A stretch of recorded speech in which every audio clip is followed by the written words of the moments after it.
Cooking. Cooking.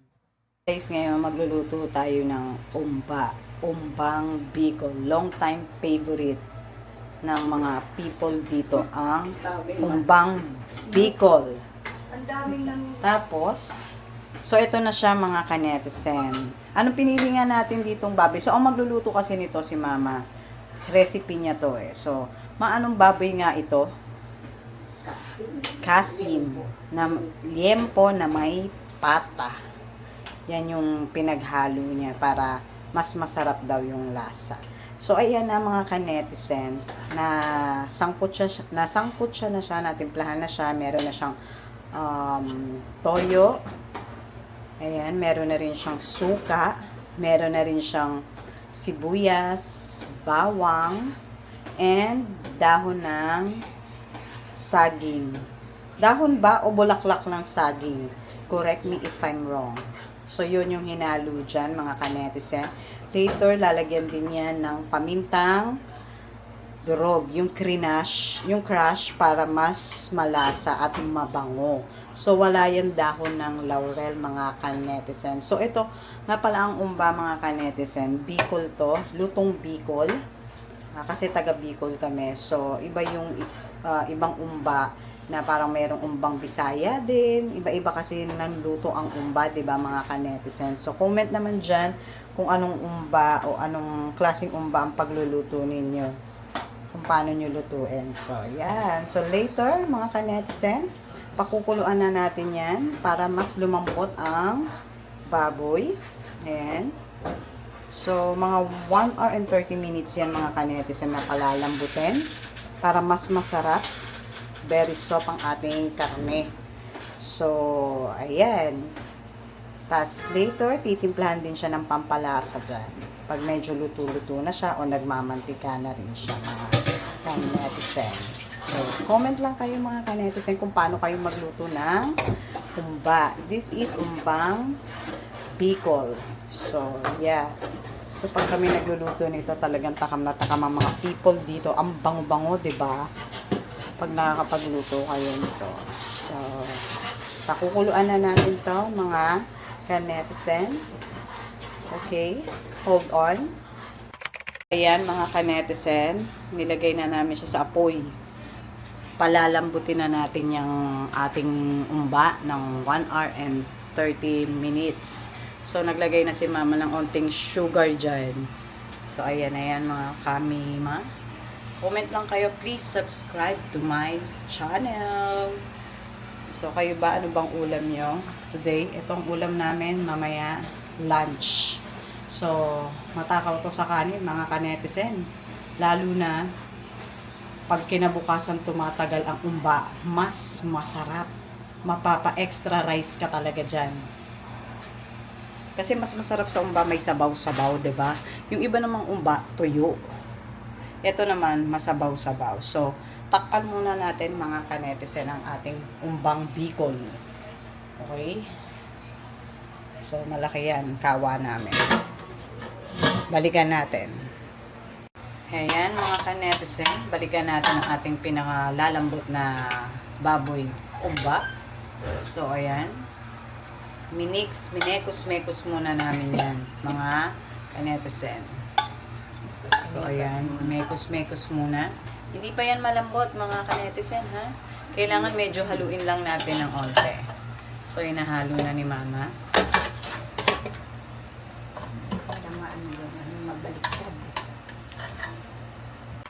So, ayan, mekos niya na. Mekos. Bakit nga, Mama, mas magandang hinahalo ng ganyan? Para yung sa ilalim.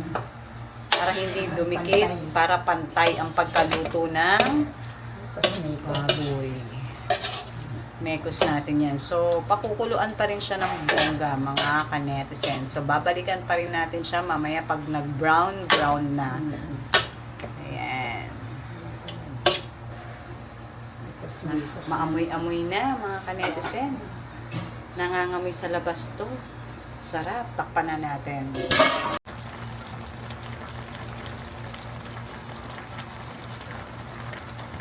Ayan na guys, nakikita nyo, may sabaw-sabaw.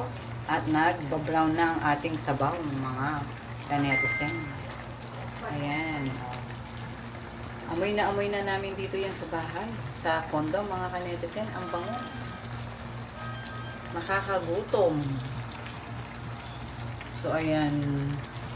Tinignan muna namin ulit. Siyempre, kailangan bisitahin din natin. Baka mamaya, diba?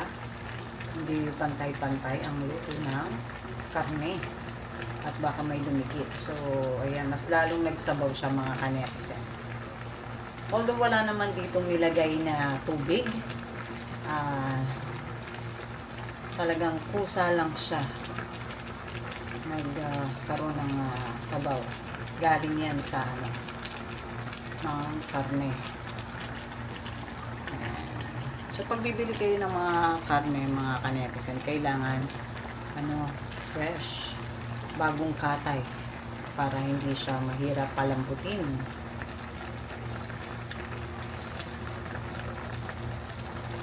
So mamaya ulit, balikan natin pagluto na, mga kanetizen.